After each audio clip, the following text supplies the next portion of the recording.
Hello, future millionaires, and welcome back. In today's video, I'm going to be covering a subject that was highly requested in my Instagram, which is investment banking. And I'm sure you've seen a lot of reels or even TikToks, which kind of explain the life of an investment banker making over six figures. And I'm sure you've gotten curious as to, well, what do investment bankers even do?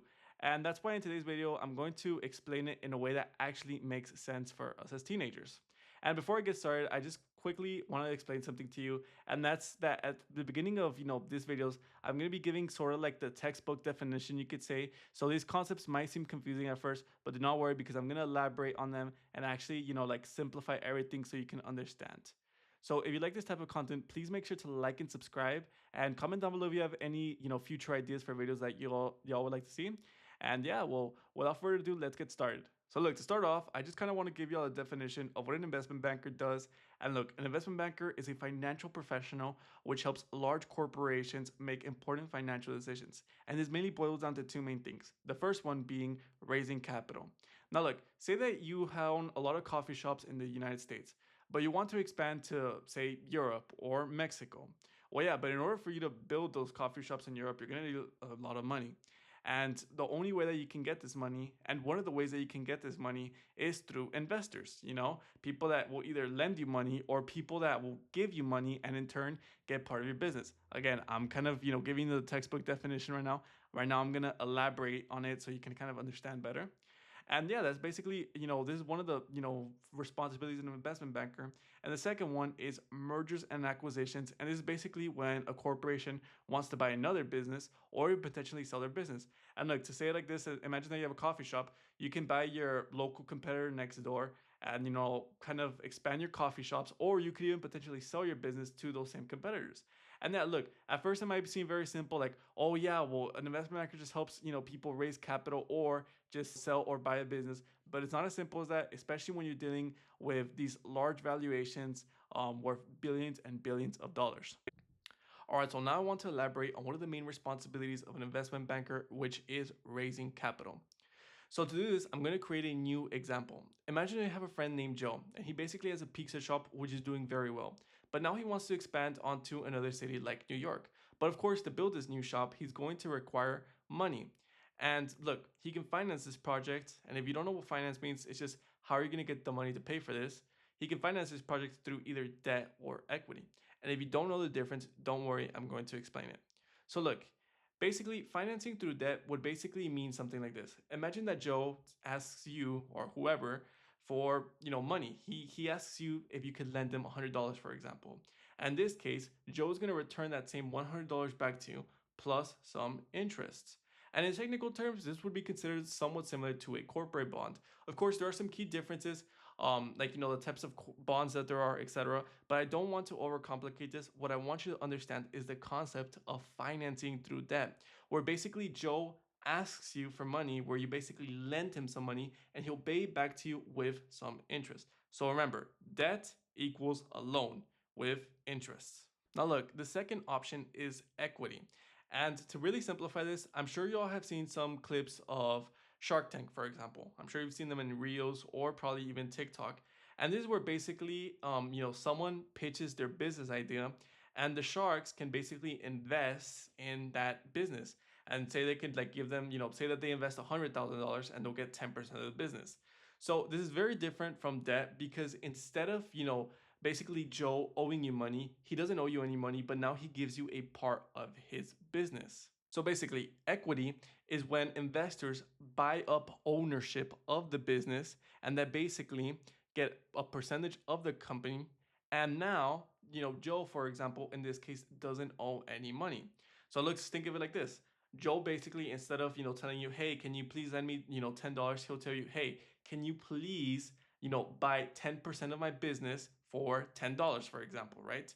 And then you basically do that transaction, but now Joe doesn't owe you any money, or at least you're not entitled to any money. Unlike a bondholder, where the bondholder can say, well, yeah, I'm entitled to money. You basically promised me that in our loan. But in this case, in equity, you're not entitled to that. You're only entitled to your ownership in the business, or your stake in the business. I hope this concept wasn't that complicated to grasp, and if it was, please make sure to leave it down in the comments. I'll make sure to reply to any, doubts that you have.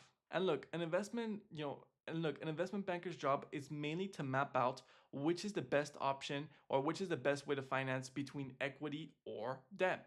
And you might ask, well, what is it? And the short answer is it really depends on the business. Think, for example, Coke. It's very hard to go into a restaurant where they don't sell Coke, right? And that means that they have recurring sales. That means that just like their sales are very predictable. So in this case, Coke could probably take the not risk, but they could probably assume certain risk by issuing bonds, corporate bonds, right? But say a new tech startup, for example, right, where they're barely starting, their cash flows are uncertain. We don't know if they're going to be profitable or not. It's like ChatGPT. I feel like some people have the assumption that they're profitable because everyone uses them, but they're actually not. We don't know if they're going to be profitable. And actually, there are some predictions that it's going to be profitable, but it's going to take such a long time.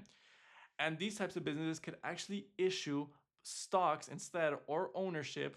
And they basically, instead of owing money, they could give ownership of their business, away and not owe you any money. So investment bankers have to decide between, okay, does this business, want to give ownership away and not have to owe them any money, which would be through equities?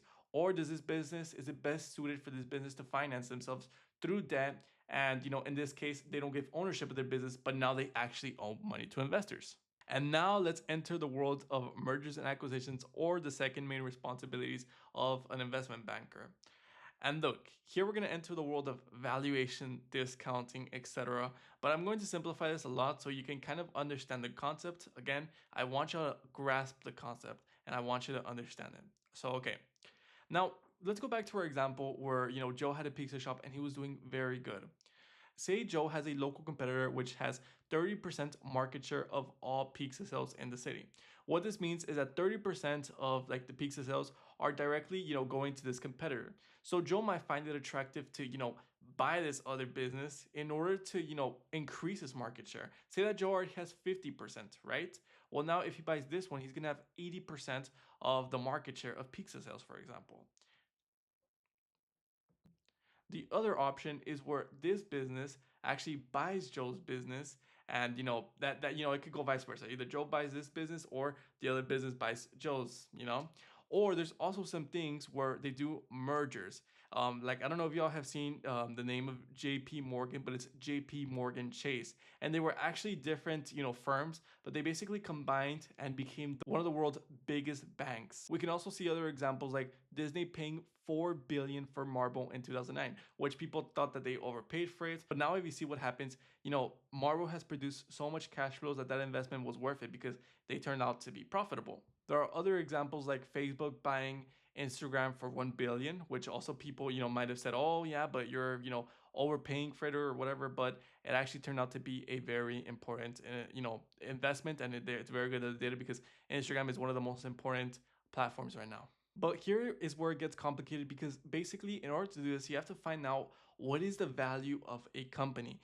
What is the valuation of a business. And this is very complicated to do, and it takes hours because you have to make a lot of analysis in order to, kind of find out, for example, I'll kind of map out what a DCF is, or a discounted cash flow. And this is basically a method which a lot of investment bankers use in order to find the valuation of a business. But basically, I'm going to simplify this a lot, but look, I don't know if y'all have heard of this concept that money has time value.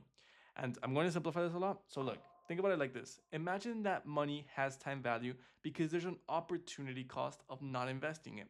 For example, say that you could have a guaranteed 10% return. Like say that me guaranteed I could give you a 10% return on whatever you give me. So if you give me $1,000, I'm going to give you 100. Or if you give me $100, I'm going to give you a guaranteed 10 next year, right? Again, simplifying this a lot. But basically, finding the future value of $100 today is 110. Because remember, I'm going to give you a guaranteed 10%, right? So again, if you give me $100, it's going to turn into 110. But there's also a way to move money back in time. Because right here, I found the future value. I moved money forward in time based off of what you could get. But if we also move it back on time based off of the opportunity cost, remember, the opportunity cost of not investing in this case would be 10%. So basically, in the discounted cash flow method, what we try to do is predict the future cash flows of the business. How much money is this business going to produce? And we bring that back to what it's worth today. Again, this is very complicated because besides discounting and bringing that money back to today, you also have to calculate how much our sales going to grow by. And this is very hard to do because a lot of the times it's predictions. And it's not predictions actually, but it's just the fact that it's very hard to, assume correctly in this case. And basically, as an investment banker, this is one of your main jobs in order to do these valuations. And this is actually why I feel like it's very time consuming, especially because there's a lot of other stuff that I didn't mention. First of all, because it's way too complicated, and there's even things beyond that which I still do not understand. So it's a world that's very complicated, especially because the valuation is not something that's simple. It probably takes a lot of time. And besides that, there's also other responsibilities. But I basically summarize what an investment banker does. So yeah, I hope you all enjoyed today's video. And if you did, please make sure to like and subscribe. And if you have any future ideas for videos, please make sure to comment them down below. Thank you and have a wonderful day.